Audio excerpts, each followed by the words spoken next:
আসসালামু আলাইকুম সবাইকে।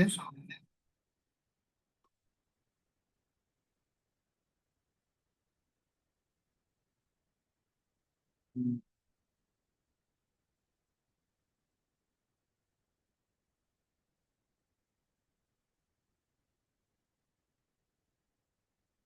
আসসালামু আলাইকুম সবাইকে, আমি মাইনুল ইসলাম বলছি। আমি আজকে আপনাদের একটি কোর্স নিচ্ছি। কোর্সটি হচ্ছে কম্পিউটার নেটওয়ার্কিং এর উপরে। এবং আমাদের কোর্সটির হচ্ছে আমার সার্টিফিকেট যে আমি আপনাদেরকে কম্পিউটার নেটওয়ার্কিং যে কোর্সটি করাচ্ছি তার আমি আমি যোগ্য কিনা। যাই হোক, সেটি মুখ্য না, মুখ্য হচ্ছে আমাদের কোর্সটি। চলেন আমরা কোর্সটি শুরু করি। Computer networking. তো হোয়াট ইজ নেটওয়ার্কিং? আহ আপনার কি মনে হয় নেটওয়ার্কিং মানে কি? নেটওয়ার্কিং হচ্ছে কোনো বিষয়, কোনো ব্যক্তি অন্য কোনো ব্যক্তির সাথে যোগাযোগ করে, তখন আমরা কি সেটাকে নেটওয়ার্কিং বলি। নেটওয়ার্কিং হতে পারে কোনো ব্যক্তির মধ্যে, কোনো মেশিনের মধ্যে, কোনো কম্পিউটারের মধ্যে। উম, ব্যক্তির মধ্যে হলে সেটা তথ্য আদান প্রদানকেই বোঝায়। কোনো মেশিন বা কোনো কম্পিউটারের মধ্যে তথ্য আদান প্রদান করাকে তথ্য আদান প্রদান করাকে নেটওয়ার্কিংই বোঝায়। এবং নেটওয়ার্কিং করা হয় সাধারণত তথ্য গ্রহণ, তথ্য প্রেরণ ও তথ্য আদান প্রদানের জন্যই। কম্পিউটার নেটওয়ার্কিং বলতে বোঝায় যখন অনেকগুলো কম্পিউটার আহ, কোনো সাধারণ পদ্ধতি বা কোনো সাধারণ প্রক্রিয়া অনুসরণ করে পরস্পরের সাথে যোগাযোগ রক্ষা করে, এবং সেই যোগাযোগ রক্ষার মাধ্যমে তারা তথ্য আদান প্রদান, তথ্য প্রেরণ, তথ্য গ্রহণ এবং তথ্য বিশ্লেষণ করে, এছাড়াও তথ্য প্রক্রিয়াকরণ করে, তখন তাকে কম্পিউটার নেটওয়ার্কিং বলা হয়। নেটওয়ার্কিং কি সাধারণত ভাগ করা হয় তাদের নেটওয়ার্ক ব্যবহারকারীর সংখ্যা, চাহিদা, আকার ও ভৌগোলিক অবস্থানের উপর ভিত্তি করে। আমরা কিছু বিষয়ের ভিত্তিতে নেটওয়ার্ককে ভাগ করেছি, সেগুলো হচ্ছে, পুনরায় আমি বলছি, সংখ্যা, চাহিদা, আকার ও ভৌগোলিক অবস্থান। নেটওয়ার্কে কতজন ব্যবহারকারী আছে তাদের সংখ্যার উপর ভিত্তি করে নেটওয়ার্ককে সাজানো হয়। নেটওয়ার্কে কতজন ব্যবহারকারীদের চাহিদা কি, তাদের চাহিদার ভিত্তিতে নেটওয়ার্কে বিভিন্নভাবে শ্রেণীবদ্ধ করা হয়। একটি নেটওয়ার্কে আকার নির্ধারণ করা হয়। ব্যবহারকারীদের আকার, অর্থাৎ ব্যবহারকারীরা সেখানে কতজন রয়েছেন, এছাড়াও তাদের চাহিদা কি, তাদের চাহিদার ধরন কি, সেই ভিত্তিতে নেটওয়ার্ক সাজানো হয়। এছাড়াও নেটওয়ার্কের ভাগ করার প্রধান দুটি উপায় হচ্ছে, প্রধান দুটি ভিত্তি হচ্ছে মালিকানা ও ভৌগোলিক পরিসর। তো নেটওয়ার্কের মালিকানার উপর ভিত্তি করে নেটওয়ার্ক সে নেট কোনো নেটওয়ার্ক নেটওয়ার্কের মালিকানার উপর ভিত্তি করে নেটওয়ার্কে দুই ভাগে ভাগ করা হয়েছে, যথা পাবলিক নেটওয়ার্ক, আমরা দেখতে পাচ্ছি এখানে পাবলিক নেটওয়ার্ক, এবং এছাড়াও রয়েছে প্রাইভেট নেটওয়ার্ক। পাবলিক ও প্রাইভেট নেটওয়ার্ক, পাবলিক নেটওয়ার্ক হচ্ছে সেই নেটওয়ার্ক যেখানে আহ, যেটি সবার জন্য উন্মুক্ত।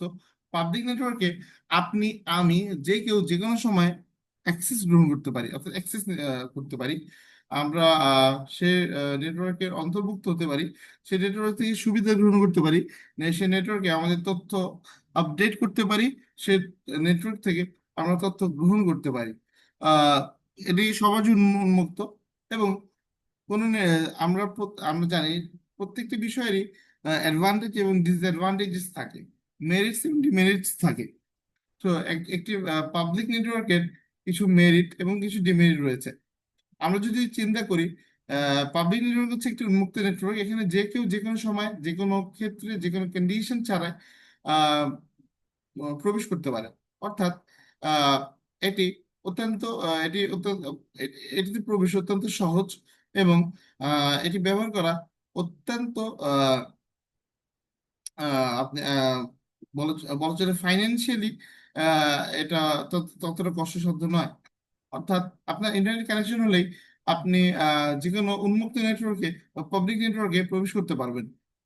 এবং এর কিছু ডিসঅ্যাডভান্টেজের মধ্যে অন্যতম হচ্ছে আহ, যেহেতু এখানে এটিতে অ্যাক্সেস বেশি এবং এটিতে ব্যবহারকারীর সংখ্যা বেশি, তাই আহ, এটিতে ট্রাফিকও বেশি। ট্রাফিক বেশি হয়, স্পিড তুলনামূলকভাবে কম, এবং স্পিড কম হয় আমাদের তথ্য আপডেট করতে, তথ্য গ্রহণ করতে, তথ্য প্রেরণ করতে, তথ্য হালনাগাদ করতে যথেষ্ট বেগ পেতে হয়, আমাদের পর্যাপ্ত সময়ের প্রয়োজন হয়।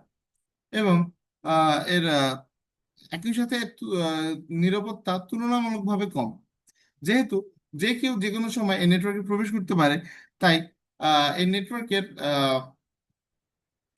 সিকিউরিটি বা সেফটি তুলনামূলকভাবে কমে যায়। অর্থাৎ নেটওয়ার্কে যে কেউ যে কোনো সময় প্রবেশ করার কারণে নেটওয়ার্কের যে দায়বদ্ধতা, আহ, ত- উম, তথ্যের প্রতি প্রেরকের গ্রাহকের যে দায়বদ্ধতা, সেটি তুলনামূলকভাবে বাধাগ্রস্ত হয়। কিছু উদাহরণ হচ্ছে ইন্টারনেট, মোবাইল নেটওয়ার্ক ও ডাব্লিউএপিএইচ টেক্সট।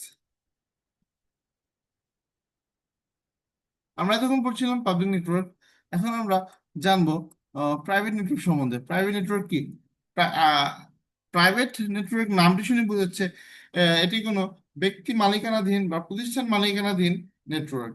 অর্থাৎ যখন কোনো প্রতিষ্ঠান যখন কোনো প্রতিষ্ঠান বা কোনো ব্যক্তি কোনো নেটওয়ার্কের দায়ভার গ্রহণ করে, সত্তা গ্রহণ করে বা সত্তা অধিকার করে, তখন তাকে প্রাইভেট নেটওয়ার্ক বলে। প্রাইভেট নেটওয়ার্ক কোনো ব্যক্তি, প্রতিষ্ঠান বা কোনো অর্গানাইজেশনের আওতাধীন থাকে বলে এটি যে কেউ যে কোনো সময় প্রবেশ করতে পারে না। শুধু ওই কোম্পানি বা ওই প্রতিষ্ঠানের অন্তর্ভুক্ত কর্মচারী, কর্মকর্তা, কোনো প্রতিষ্ঠান, শিক্ষা প্রতিষ্ঠান হলে সেখানকার শিক্ষক, শিক্ষার্থীরাই সে নেটওয়ার্কে অংশগ্রহণ করতে পারেন। তার মধ্যে আহ, আমরা যেহেতু বলছিলাম যে প্রত্যেকটি নেটওয়ার্ক বা প্রত্যেকটি বিষয়েরই আহ, একটি মেরিট এবং একটি ডিমেরিট রয়েছে। প্রত্যেকটি কয়েনেরই দুটি পিঠ থাকে। ঠিক একইভাবে প্রাইভেট নেটওয়ার্কেরও কিছু অ্যাডভান্টেজ অথবা ডিসঅ্যাডভান্টেজ রয়েছে, অর্থাৎ মেরিট বা ডিমেরিট রয়েছে। এর কিছু মেরিট হচ্ছে অনুমোদন ছাড়া প্রাইভেট নেটওয়ার্কে প্রবেশ নিষিদ্ধ। অর্থাৎ আমরা যেটা বলছিলাম, প্রাইভেট নেটওয়ার্কে সিকিউরিটি বা সেফটি ততটা বজায় থাকে না, অর্থাৎ সিকিউরিটি বা সেফটি সেখানে প্রশ্নবিদ্ধ হয়। প্রাইভেট নেটওয়ার্কে সেগুলো ঘটে না। প্রাইভেট নেটওয়ার্কে আমার তথ্য, যেটা আমি হালনাগাদ করছি, যেটা আমি তথ্য ডাউনলোড করছি বা গ্রহণ করছি, বা তথ্য আমি প্রেরণ করছি, সেই তথ্যের সিকিউরিটি বা সেফটি বজায় থাকে, যেহেতু এটি নির্দিষ্ট আহ, প্রতিষ্ঠানের আওতাধীন থাকে। এবং এর অন্যতম একটি মেরিট হচ্ছে এর ট্রাফিক অনেক কম। অর্থাৎ আহ, যেহেতু এখানে একাধিক মানুষ প্রবেশ করে না, এর ট্রাফিক তেমন একটি ঘটে না। অর্থাৎ একটি প্রতিষ্ঠানের সব এমপ্লয়িরাও সবসময় সেটি ব্যবহার করেন না। তাই তারা সেটি ব্যবহার করেন, কিন্তু সবার সবসময় একই একই সাথে প্রয়োজন নাও পড়তে পারে। আর যদি প্রয়োজন পড়েও, তবু পাবলিক নেটওয়ার্ক থেকে প্রাইভেট নেটওয়ার্কে ব্যবহারকারীর সংখ্যা অত্যন্ত কম হয়। সেখানে ট্রাফিক নেই বললেই চলে, এবং ট্রাফিক কম হয়, স্পিড অত্যন্ত বেশি। তথ্য হালনাগাদ করতে, তথ্য প্রেরণ করতে, তথ্য গ্রহণ করতে সময়ের প্রয়োজন অত্যন্ত কম হয়। অর্থাৎ একই সাথে অনেক কাজ করা যায়, এবং খুব তাড়াতাড়ি, খুব অল্প সময়ের ব্যবধানে অনেক বেশি কাজ, অনেক বেশি তথ্য হালনাগাদ, তথ্য প্রেরণ, তথ্য গ্রহণ করা যায়। এবং এর নিরাপত্তা একটি যেহেতু প্রাইভেট নেটওয়ার্ক একটি প্রতিষ্ঠানের আওতাধীন, তাই নিরাপত্তা তুলনামূলকভাবে পাবলিক নেটওয়ার্ক থেকে অনেক বেশি। এবং এর নিরাপত্তা বেশি হয়, এটি ব্যবহার ঝুঁকি কম। আমরা বলছিলাম কোনো প্রতিষ্ঠানের আন্ডারে সেটি থাকে। অর্থাৎ এখানে লেখা আছে, দেখেন উদাহরণে ব্যাংকের network, land, local area network. অর্থাৎ আমরা যে বাসা বাড়ি বা খুবই কম পরিসরে যে নেটওয়ার্কগুলো ব্যবহার করি সেগুলো হচ্ছে ল্যান্ড। এবং প্যান, পার্সোনাল এরিয়া নেটওয়ার্ক। আমরা ঠিক একই যে পার্সোনাল এরিয়া, আমরা খুব ছোট বিষয়ে যখন সেটি ব্যবহার করি এবং খুব নির্দিষ্ট ব্যক্তি গোষ্ঠী বা ব্যক্তি বর্গ সেটি ব্যবহার করে, তখন সেটাকে প্যান বলে। এবং ক্যাম্পাস এরিয়া নেটওয়ার্ক বা CAN, যেখানে লেখা আছে CAN হচ্ছে campus area network. Campus area network হচ্ছে যখন কোনো নেটওয়ার্ক কোনো শিক্ষা প্রতিষ্ঠানের অন্তর্ভুক্ত থাকে, অর্থাৎ শিক্ষা প্রতিষ্ঠানের সাথে সংযুক্ত ব্যক্তিরাই, শিক্ষার্থীরাই, শিক্ষকরাই সেই নেটওয়ার্কে ব্যবহার করতে পারেন, তখন তাকে প্রাইভেট নেটওয়ার্ক বলে। আহ, ভৌগোলিক অবস্থান এবং নেটওয়ার্ক। আমরা এতক্ষণ পড়ছিলাম প্রাইভেট নেটওয়ার্ক, পাবলিক নেটওয়ার্ক, যা ছিল মালিকানার উপর ভিত্তি করে। পাবলিক নেটওয়ার্কের কোনো নির্দিষ্ট মালিক নেই, এবং প্রাইভেট প্রাইভেট নেটওয়ার্ক, পাবলিক নেটওয়ার্কের নির্দিষ্ট মালিক থাকে না, এবং প্রাইভেট নেটওয়ার্ক একটি কোনো ব্যক্তি, গোষ্ঠী বা কোনো প্রতিষ্ঠানের সত্ত্বাধীন থাকে। ভৌগোলিক অবস্থানের ভিত্তিতে শ্রেণী বিভাগ। ভৌগোলিক অবস্থানের ভিত্তিতে নেটওয়ার্কে কিছু ভাগে ভাগ করা হয়, যথা ল্যান, ম্যান, ওয়ান। ল্যান হচ্ছে লোকাল এরিয়া নেটওয়ার্ক, এবং এটি সীমিত এলাকায় ব্যবহৃত হয়, যেটা 1 কিলোমিটার তার চেয়ে কম। ম্যান হচ্ছে মেট্রোপলিটন এরিয়া নেটওয়ার্ক, এর পরিসর 50 kilometre. LAN local area network, এবং এর পরিসর বা সীমা 1 কিলোমিটারের কম বা 1 কিলোমিটার মধ্যে হয়। আহ, এর একে লোকাল এরিয়া নেটওয়ার্ক বলা হয়। এবং আমরা দেখতে পাচ্ছি এখানে এটি সাধারণত ব্যবহৃত হয় বাড়ি, অফিস, স্কুল, ক্যাম্পাসে, অর্থাৎ নির্দিষ্ট ছোট কোনো নির্দিষ্ট জায়গায়, যেখানে একই সাথে অনেক মানুষ থাকেন না, তবে যারা থাকেন তারা নির্দিষ্ট কোনো উদ্দেশ্য বা নির্দিষ্ট কোনো প্রতিষ্ঠানে অন্তর্ভুক্ত থাকেন। স্কুলে, ক্যাম্পাসে, বাসা বাড়িতে এটি ব্যবহৃত হয়, এবং এর স্পিড তুলনামূলক অনেক বেশি, যেহেতু এর ব্যবহারকারীর সংখ্যা কম, এবং এর বিস্তৃতিও কম। এর স্পিড হচ্ছে 10 mbps থেকে 10 Gbps, এবং প্রত্যেকটি নেটওয়ার্ক বাস্তবায়নের জন্য বা ব্যবহার করার জন্য কিছু মিডিয়ার প্রয়োজন হয়। সেগুলো হচ্ছে ল্যানের ক্ষেত্রে twisted pair cable, coaxial cable, fibre optic cable, and radio wave. আমি চলে যাই মেট্রোপলিটন এরিয়া নেটওয়ার্কে। মেট্রোপলিটন এরিয়া নেটওয়ার্কে অনেকগুলো ল্যান মিলে একটি মেট্রোপলিটন এরিয়া নেটওয়ার্ক গঠিত হয়। ল্যান বা লোকাল এরিয়া নেটওয়ার্ক 1 কিলোমিটার পর্যন্ত বিস্তৃত, বা 1 কিলোমিটার কম এলাকা পর্যন্ত বিস্তৃত। এবং মেট্রোপলিটন এরিয়া নেটওয়ার্ক 50 কিলোমিটার পর্যন্ত বিস্তৃত, সেটি সর্বোচ্চ 50 কিলোমিটার পর্যন্ত বিস্তৃত। অর্থাৎ আহ, যদি আমি ম্যান দুঃখিত, যদি আমি ল্যান 1 কিলোমিটার পর্যন্ত ধরি, তাহলে আমি 50 কিলোমিটার পর্যন্ত 50টি ল্যান্ড নেটওয়ার্ক স্থাপন করতে পারবো মেট্রোপলিটন এরিয়ার মধ্যে। অর্থাৎ অনেকগুলো ল্যান্ড মিলে একটি ম্যান গঠিত হয়। এবং ম্যান বা মেট্রোপলিটন নেটওয়ার্ক একটি শহরকে বোঝায়। যখন একটি শহরে বা একটি শহরের সমপরিমাণ বিস্তৃত জায়গায় একটি নেটওয়ার্ক ব্যবহৃত হয়, যেখানে ব্যবহারকারীর সংখ্যা ল্যান থেকে বেশি থাকে, তবে ওয়ান থেকে কম থাকে, তখন তাকে মেট্রোপলিটন এরিয়া নেটওয়ার্ক বলে। মেট্রোপলিটন এরিয়া নেটওয়ার্কের গতি ল্যান থেকে অনেক কম। ল্যান বা লোকাল এরিয়া নেটওয়ার্কে ডেটার স্পিড বা গতি হচ্ছে 10 mbps থেকে 10 Gbps, এবং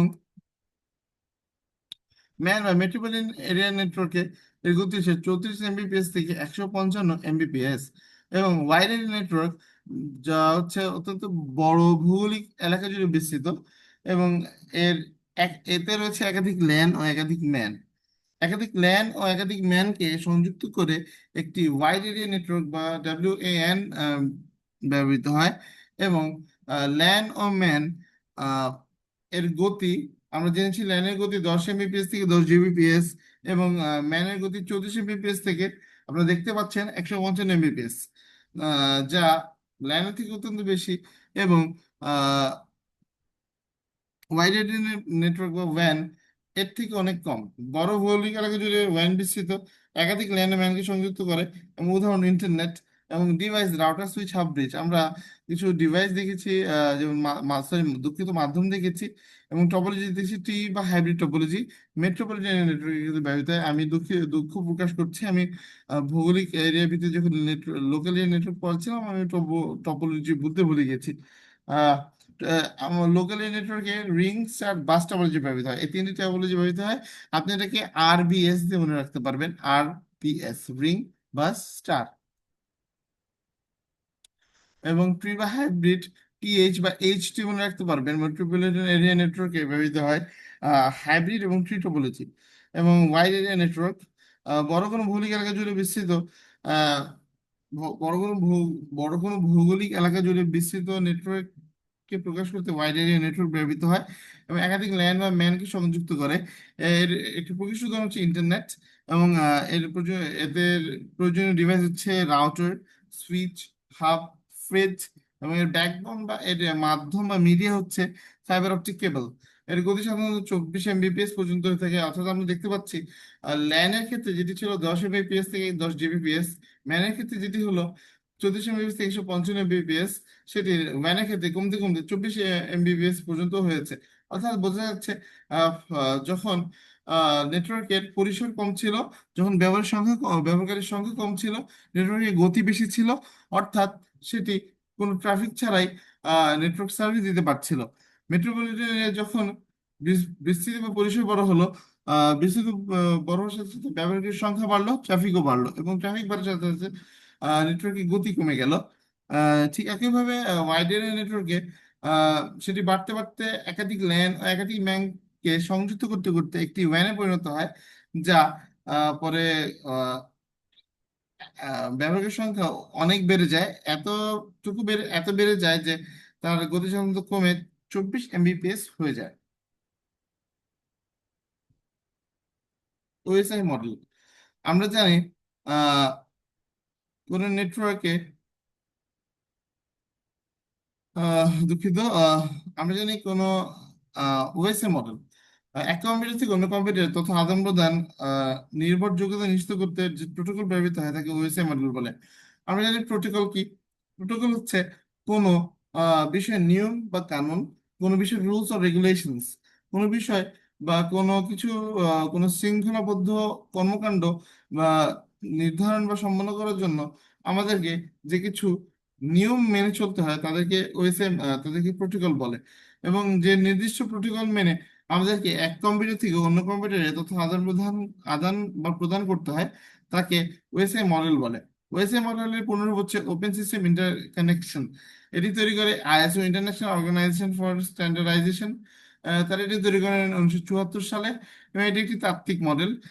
এই মডেলটি কোনো বাহ্যিক অস্তিত্ব বা হার্ডওয়্যারিক, অর্থাৎ যার কোনো হার্ডওয়্যার নেই। এটি হচ্ছে একটি তাত্ত্বিক মডেল বা তত্ত্ব, বা এটি একটি তত্ত্ব। অর্থাৎ এখানে অনেকগুলো রুল বা অনেকগুলো রেগুলেশন বা অনেকগুলো আহ, শৃঙ্খলাবদ্ধ স্টেটমেন্টের সমন্বয় যে সিস্টেম বা যে ব্যবস্থাটি গড়ে ওঠে তাকে আইএসও বলে, তাকে দুঃখিত তাকে ওএসআই বলে, ওএসএ মডেল বলে। ওএসএ মডেলের 7টি ধাপ বা 7টি স্তর রয়েছে। ওএসএ মডেল ব্যাখ্যা করে কিভাবে এক ডিভাইস থেকে অন্য ডিভাইসের সাথে যোগাযোগ স্থাপন করা যায়, এক ডিভাইস অন্য ডিভাইসকে কিভাবে তথ্য প্রেরণ করে। ওএসএ মডেলের 7টি স্তর বা 7টি ধাপ রয়েছে। সেই স্তরগুলো হলো ওএসএ মডেলের এই লেয়ারগুলো একসাথে কাজ করে যেটা নির্ভরযোগ্যতা পাঠাতে সাহায্য করে। এই ধাপগুলো হচ্ছে physical layer, data link layer, network layer, transport layer, session layer, তারপরে প্রেজেন্টেশন লেয়ার ও অ্যাপ্লিকেশন লেয়ার। আপনারা দেখতে পাচ্ছেন physical layer, data link layer, network layer, transport layer, session layer, presentation layer, application layer. আমরা চলে যাচ্ছি ফিজিক্যাল লেয়ারে। Physique ওএসএ মডেলের 7টি স্তরের সংক্ষেপ ব্যাখ্যা আমরা এখানে পাবো। সেখানে আমরা শুরু করবো ফিজিক্যাল লেয়ার দিয়ে। ফিজিক্যাল লেয়ার হচ্ছে ওএসএ মডেলের প্রথম ও সর্বনিম্ন স্তর। ফিজিক্যাল সংযোগ তৈরি করে এবং এটি বিট আকারে ডেটা ট্রান্সফার করে। আমরা জানি যে অন্য কোথাও আমরা যখন ডেটা সিঙ্ক্রোনাইজেশন বা ডেটা ট্রান্সফার বা ডেটা অ্যানালাইসিস করবো, তখন আমরা জানবো যে ডেটাকে প্যাকেট আকারে প্রেরণ করা হয়। 8 বিট এক প্যাকেট থাকে, অর্থাৎ 1 বাইটে 1 প্যাকেট প্রকাশ করা হয়। তবে ওএসএ মডেলে ডেটা স্থানান্তরের ক্ষেত্রে বিট আকারে ডেটা প্রেরণ করা হয়, এবং এটি ফিজিক্যাল সংযোগ তৈরি করে। তাই একে ফিজিক্যাল লেয়ারও বলা হয়। দেখেন আপনি বুঝতে পারবেন ফিজিক্যাল শব্দ থেকেই ফিজিক্যাল লেয়ার নামকরণ করা হয়েছে। বিট আকারে ডেটা ট্রান্সফার করে এই ডিভাইস, অর্থাৎ হাব বা switch, media, twisted pair cable. অর্থাৎ ওএসএ মডেলের ফিজিক্যাল লেয়ারে তথ্য প্রদানের জন্য twisted pair cable, coaxial cable, fibre optic cable ও ওয়্যারলেস মাধ্যম ব্যবহার করা হয়। আমি একটি জিনিস বলতে ভুলে গেছিলাম, আমি দুঃখিত। আপনারা দেখতে পাবেন এখানে আমরা যখন ল্যান পড়েছিলাম, ল্যানে টুইস্টেড পেয়ার কেবল ব্যবহার করা হয়েছিল, কোএক্সিয়াল ফাইবার কেবল ও একই সাথে রেডিও ওয়েভ ব্যবহার করা হয়েছে, রেডিও তরঙ্গ ব্যবহার করা হয়েছে। কিন্তু যখন মেট্রোপলিটন এরিয়া নেটওয়ার্কে আমরা গেলাম, অর্থাৎ যখন এর বিস্তৃতি বা পরিসর বেড়ে গেল এবং এর ব্যবহারের সংখ্যা বেড়ে গেল, এর গতি কমে গেল, তখন আপনারা দেখতে পাচ্ছেন এর টুইস্টেড পেয়ার কেবলে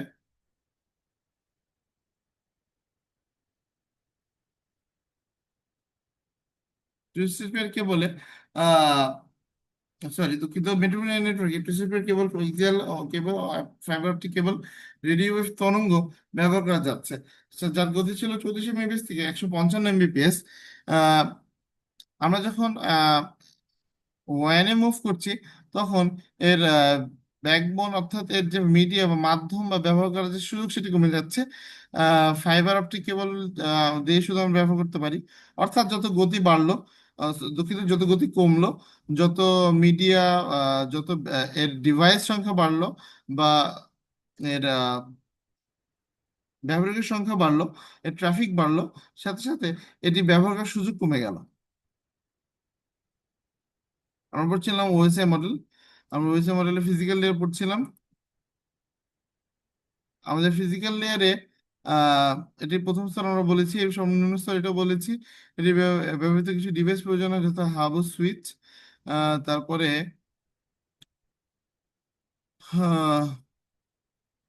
আহ, এটি কিছু মিডিয়া হচ্ছে, যথা twisted pair cable, coaxial cable, fibre optic cable, wireless কেবল।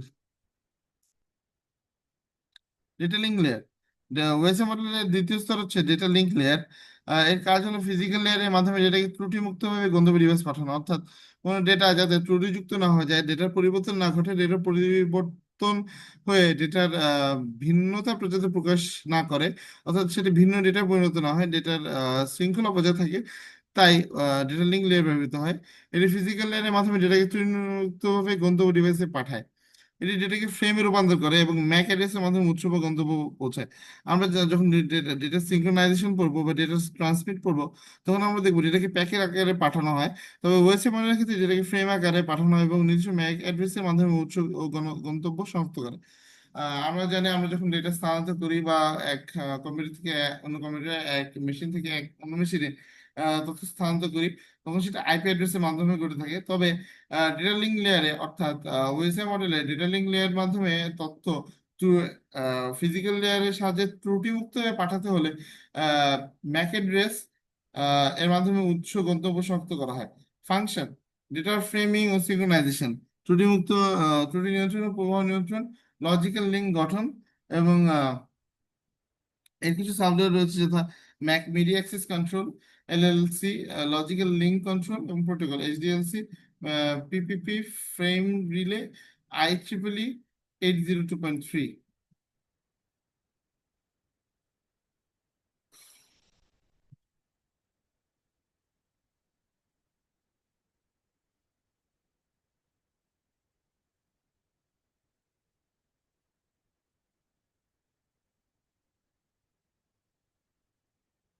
দুঃখিত।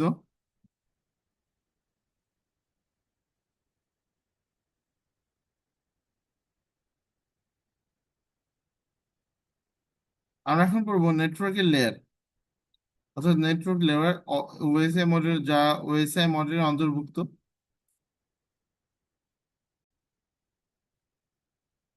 আপনারা দেখতে পাচ্ছেন যে আমরা নেটওয়ার্ক লেয়ার পড়ছিলাম। নেটওয়ার্ক লেয়ার হচ্ছে আহ, আহ, এটি ওএসএ মডেলের তৃতীয় স্তর। আমরা দেখেছি যে নেটওয়ার্ক ওএসএ মডেলের প্রথম স্তর ছিল ফিজিক্যাল লেয়ার, যা যা ছিল প্রথম সর্বনিম্ন স্তর। ওএসএ মডেলের প্রথম সর্বনিম্ন স্তর ফিজিক্যাল লেয়ারের কাজ ছিল সংযোগ তৈরি করা, বিট আকারে ডেটা ট্রান্সফার করা। আমরা জানি যে আমরা বাইট আকারে ডেটা ট্রান্সফার ট্রান্সফার করে থাকি প্যাকেট আকারে, সেখানে সেটি বিট আকারে প্রদান করা হয় ওএসএ মডেলের মাধ্যমে, ফিজিক্যাল এর মাধ্যমে। ফিজিক্যাল এর পরে আমরা পড়েছিলাম data link layer. Data link layer হচ্ছে ওএসএ মডেলের দ্বিতীয় স্তর। এর কাজ হলো ফিজিক্যাল লেয়ারের মাধ্যমে ডেটাকে ত্রুটিমুক্ত ভাবে গন্তব্য ডিভাইসে পাঠানো। এটি ডেটাকে ফ্রেমে রূপান্তর করে ম্যাক অ্যাড্রেসের মাধ্যমে উৎস গন্তব্য শনাক্ত করে। এছাড়া আমরা দেখেছিলাম আহ নেটওয়ার্ক লেয়ার দেখছিলাম, দুঃখিত। এটি হয়েছে মানে তৃতীয় স্তর। এর কাজ হচ্ছে বিভিন্ন আহ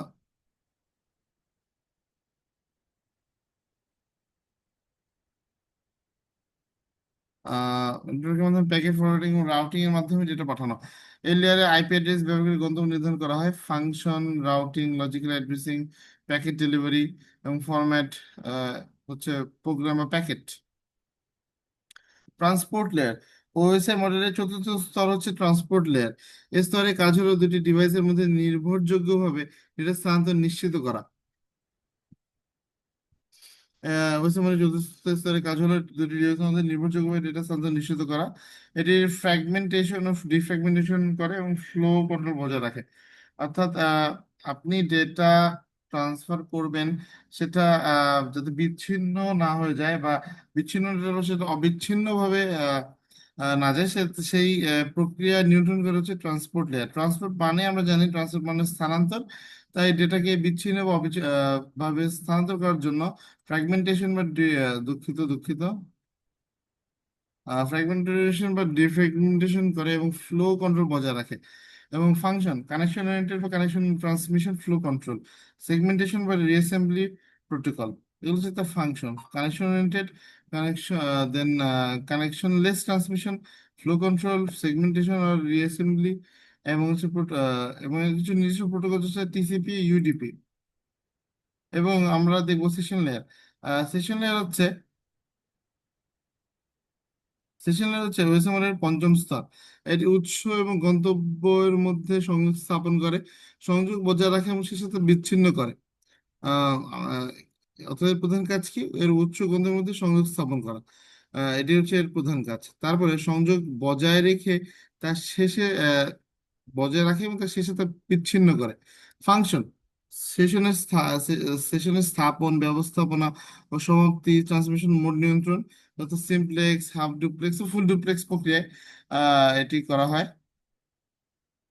এবং প্রেজেন্টেশন লেয়ার, স্তরের প্রধান কাজ হলো ডেটার উপস্থাপনের ফরম্যাট ঠিক করা। তারপরে এক ডিভাইসে পাঠানো ডেটা যাতে অন্য ডিভাইসে সঠিকভাবে বুঝতে পারে তা নিশ্চিত করে এই লেয়ার। কাজসমূহ: ডেটা এনক্রিপশন, ডিক্রিপশন করে, ডেটা কম্প্রেশন করে, ডেটা কনভার্সন করে। তারপরে অ্যাপ্লিকেশন লেয়ার, আমি আমার প্রেজেন্টেশন লেয়ারটি পড়ছি, সেটা হচ্ছে এলএস এর প্রধান কাজ হলো ডেটার উপস্থাপন ফরম্যাট ঠিক করা। আপনি যে ডেটা কিভাবে উপস্থাপন করবেন বা উপস্থাপনের ফরম্যাট আপনি যেটা নির্ধারণ করে রেখেছেন, বা আপনি যেটা করতে চান সেটা নির্ধারণ করা হচ্ছে প্রেজেন্টেশন লেয়ার। এটি এক ডিভাইসে পাঠানো ডেটা যাতে অন্য ডিভাইসে সঠিকভাবে বুঝতে পারে তা নিশ্চিত করে এই লেয়ার। এই লেয়ারে আপনার এক ডিভাইস এক ডিভাইস থেকে অন্য ডিভাইসে পাঠানো ডেটা নিশ্চিত করে। এবং এর প্রধান কাজ যেটা এনক্রিপশন আর ডেটা ডিক্রিপশন।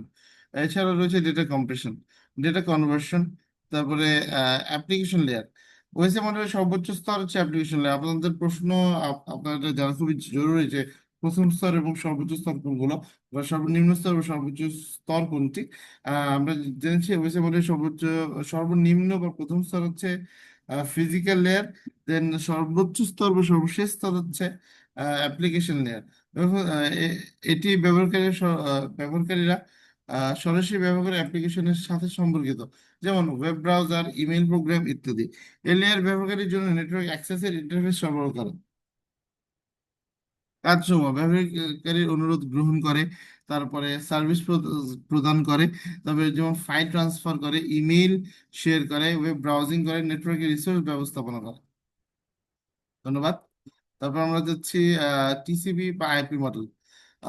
টিসিপি আইপি খুবই গুরুত্বপূর্ণ একটি বিষয়। টিসিপি মডেল একটি open standard network model. TCP বা আইপি প্রোটোকল হলো ইন্টারনেট ব্যবহারের জন্য প্রোটোকল স্যুট।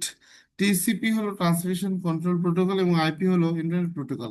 টিসিপি ব্যবহৃত হয় কানেকশন ওরিয়েন্টেড নির্ভরযোগ্য ট্রান্সমিশন সার্ভিসের জন্য, ও আইপি নেটওয়ার্কের প্রতিটি হোস্টের অ্যাড্রেস নির্ধারণের জন্য ব্যবহৃত হয়।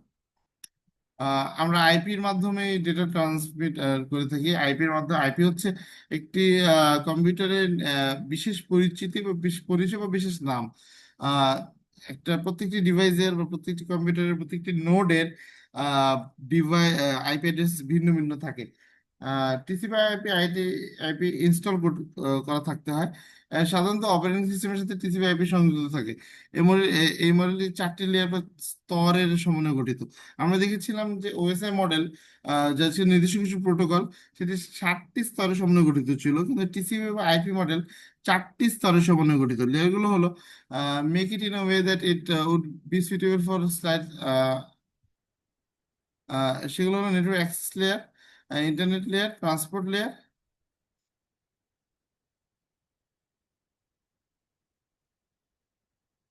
এবং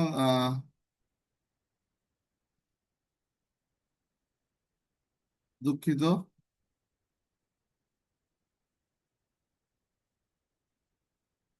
network access layer, internet layer, transport layer, application layer. এবং টিসিপি আইপি 4টি স্তর সম্পর্কে জেনে নেওয়া যাক। Network access layer.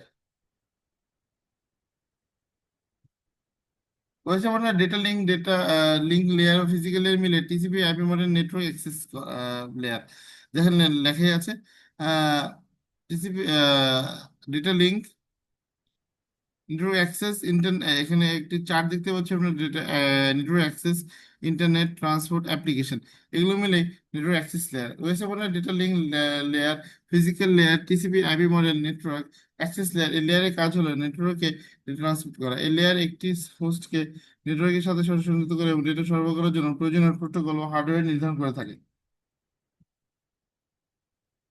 Internet layer, TCP বা আইপি মডেলের ইন্টারনেটের লেয়ার ওএসএ মডেলের নেটওয়ার্ক লেয়ারের মতোই একই কাজ সম্পন্ন করে। আমি বলছিলাম এর প্রোটোকল, তাদের কাজ সেম। এই লেয়ারের কাজ হলো অ্যাড্রেসিং, রাউটিং, প্যাকেট ডেলিভারি। এই লেয়ার নেটওয়ার্কের প্রেরক গ্রাহকের মধ্যে লজিক্যাল সম্পর্ক গড়ে তোলে। নেটওয়ার্ক লেয়ারের ডেটা ফরম্যাটকে প্যাকেট বলা হয়। এই প্যাকেটের মাধ্যমে মধ্যে থাকে source IP address, destination IP address এবং ট্রান্সপোর্ট লেয়ার থেকে প্রাপ্ত সেগমেন্ট।